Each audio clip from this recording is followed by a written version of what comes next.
இயேசு கிறிஸ்துவின் இனிய நாமத்திலும் சேனைகளின் அதிபதி தரிசன சபையின் சார்பிலும் இந்த தரிசன வார்த்தை என்ற யூடியூப் சேனல் நிகழ்வுக்கு உங்களை வாழ்த்தி வரவேற்கிறேன். கட்டிடம் என்பது செங்கல்லினாலும் சிமெண்டினாலும் கட்டப்படுகிறது. ஆனால் வீடு ஞானத்தாலே கட்டப்பட்டு விவேகத்தாலே நிலைநிறுத்தப்படும் என்று சாலமன் ராஜா நீதிமொழிகள் 24வது அதிகாரம் 3-4 வசனங்களில் எழுதுகிறார். அறிவினாலே அறைகளில் அருமையும் இனிமையுமான சகலவித பொருட்களாலும் நிறைந்திருக்குமாம். குருவிக்கு கூடு, நரிக்கு குழி, சிங்கத்துக்கு கிபி என்பது அவசியம். இதை அறிந்திருந்த தேவன் அவைகளுக்கு இதையெல்லாம் அருளியிருக்கிறார். நம்மை குறித்தும் மிகுந்த கரிசனை உள்ளவராயிருக்கிறார். அப்போஸ்தலர் 17:26 வசனம் பார்த்தீர்களானால், மனுஷ ஜாதியான சகல ஜனங்களையும் பூமியின் மீதெங்கும் குடியிருக்க செய்து அவர் முன் தீர்மானிக்கப்பட்ட காலங்களையும் அவைகளின் குடியிருப்பின் எல்லைகளையும் குறித்திருக்கிறாராம். ஆக நாம் இருக்க வேண்டிய இடத்தை கூட நாம் பிறப்பதற்கு முன்னதாக குறித்து வைத்திருக்கிற தேவன் அத்தனை அக்கறையும் கரிசனையும் உள்ள தேவனாய் இருக்கிறார். நாம் ஆராதிக்கிற தேவன். ஆதியாகமம் 2:8 வசனத்தை பார்த்தீர்களானால், கிழக்கே ஏதேன் என்னும் ஒரு தோட்டத்தை உண்டாக்கி தாம் உருவாக்கின மனுஷனை அதிலே வைத்தார். தனிமையானவர்களுக்கு வீடு வாசலை உண்டு பண்ணுகிற தேவன் அல்லவா? எப்படி அவர்களை அப்படியே விட்டு விடுவார்? நம் தேவைகளை கொடுக்கும் அன்பு கொண்ட தேவன்தான் அவர்.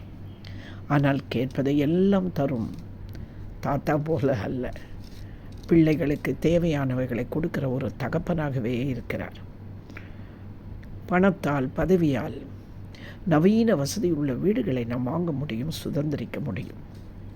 ஆனால் கட்டில் வாங்கியும் தூக்கம் இல்லாமல் இருந்தால் எப்படி? பெட்டை வாங்கியும் இளைப்பாறுதல் இல்லாமல் இருந்தால் எப்படி?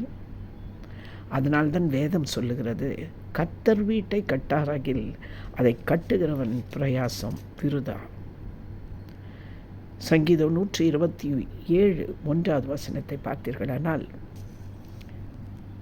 கர்த்தர் கட்டுகிற வீடு ஒரு நீதிமானின் வீடாயிருக்கும். நீதிமான் என்பவன் எப்படிப்பட்டவன்? கர்த்தர் எதையெல்லாம் சரி என்கிறாரோ அதையெல்லாம் தானும் சரி என்று சொல்லுவான். கர்த்தர் எதையெல்லாம் தவறு என்று சொல்லுகிறாரோ அதையெல்லாம் தானும் தவறு என்று ஒத்துக்கொள்வான். இது வேண்டும் இது வேண்டாம் என்று கர்த்தர் எதை சொல்கிறார் அதை வேண்டும் வேண்டாம் என்று அவனும் சொல்வான். தேவனுக்கு சரி என்று தோன்றும் ஒன்று உலகத்தாருக்கு அநியாயமாக தான் தோன்றலாம். தேவ நீதி எந்த மனிதரிடம் நிறைவேறுகிறதோ அவன் தான் நீதிமான். யோவான் ஸ்நானகரிடம் ஞானஸ்தானம் எடுக்க வந்து நிற்கிறார் இயேசு. தனக்கு ஞானஸ்தானம் கொடுக்க அவனை சொல்லும்போது யோவான் ஸ்நானகன் தயங்குகிறார். அப்போது இயேசு யோவானிடம் சொல்லுகிறார், தேவ நீதி நிறைவேற இதை செய் என்றார். தேவ வார்த்தையை மையமாக வைத்து கட்டப்பட்ட வீடாய் உங்கள் வீடு இருக்கிறதா? தேவனுக்கு சரியாய் தோன்றும் காரியங்கள் உங்கள் வீட்டிலும் சரி என்று ஏற்றுக்கொண்டு கடைப்பிடிக்கப்படுகிறதா? யோசித்து பாருங்கள். அவர்கள் தேவனை சிநேகிக்கிறவர்கள் என்று பரலோகம் அப்பேற்பட்டவர்களை குறித்து சாட்சி சொல்லுகிறது. அவர்களை தேவன் நீதியின் வழியில் நடத்தி நியாய பாதைகளுக்குள் வழி நடத்துவாராம். எது நல்லது, எது கெட்டது, எது சரி, எது தவறு, எதை செய்யலாம், எதை செய்யக்கூடாது, எதை வாங்கலாம், வாங்கக்கூடாது, எதை போடலாம், போடக்கூடாது, எல்லாவற்றையும், அதாவது செம்மையானதை நிதானிக்க வைக்கிறவர் தான் நம்முடைய தேவன். அப்பொழுது நஷ்டமோ கஷ்டமோ இழப்போ தவறோ தாறுமாறுகளோ ஏமாற்றங்களோ தோல்விகளோ இழப்புகளோ கடனோ நம்முடைய வாழ்க்கையில் வராது. நம் பிரயாசங்கள் கூட வீணாகாது. அதனால்தான் வேதத்தில் எழுதப்பட்டிருக்கிறதே, மனிதனுக்கு செம்மையாய் தோன்றும் வழிகள் உண்டு, அதன் முடிவு மரணம்.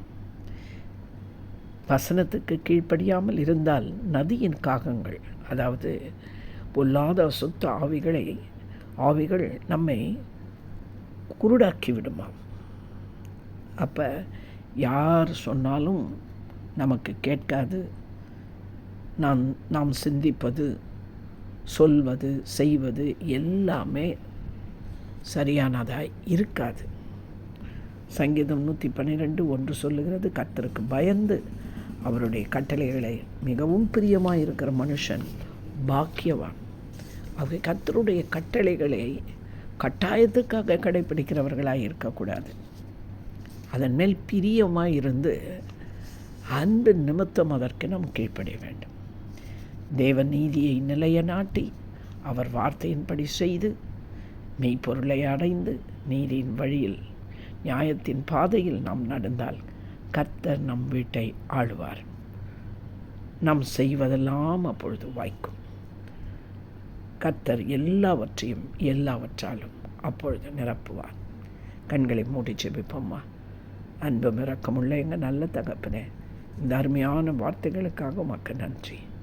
நாங்கள் செய்வதெல்லாம் வாய்க்க வேண்டும் என்றால் உம்முடைய கட்டளைகளுக்கு பயந்து அதன் மேல் பிரியமாயிருந்து அதற்கு கீழ்ப்படிந்து எங்கள் குடும்பம் கர்த்தர் சொல்லுகிறதை சரி என்பதை சரி என்றும் தவறு என்பதை தவறென்றும் ஏற்றுக்கொண்டவர்களாய் வசனத்தை மையமாய் வைத்து கட்டப்பட்டதாய் இருந்தால் நிச்சயமாக கர்த்தர் எங்கள் குடும்பத்தை, எங்கள் வீட்டை நீர் கட்டுவீர். நீர் அதில் ஆளுகை செய்வீர். அப்பொழுது நாங்கள் தோல்வி அடைய மாட்டோம், வெட்கப்பட மாட்டோம், எதையும் இழந்து விட மாட்டோம், எதற்காகவும் நாங்கள் கண்ணீர் விட மாட்டோம். கர்த்தர் எல்லாவற்றையும் வாய்க்க செய்வீர் என்பதை அறிந்து கொண்டோம். இந்த அற்புதமான ஒரு வாழ்வை, இந்த அழகான ஒரு வீட்டை, இப்படிப்பட்ட ஒரு குடும்பத்தை நாங்களும் எங்கள் ஞானத்தினால் கட்ட எங்களுக்கு அறிவையும் ஞானத்தையும் கொடுக்க உம்முடைய சமூகத்தில் நாங்கள் வந்து நிற்கிறோம். கர்த்தாவே, நீர் எங்கள் வீட்டை கட்டுவீராக.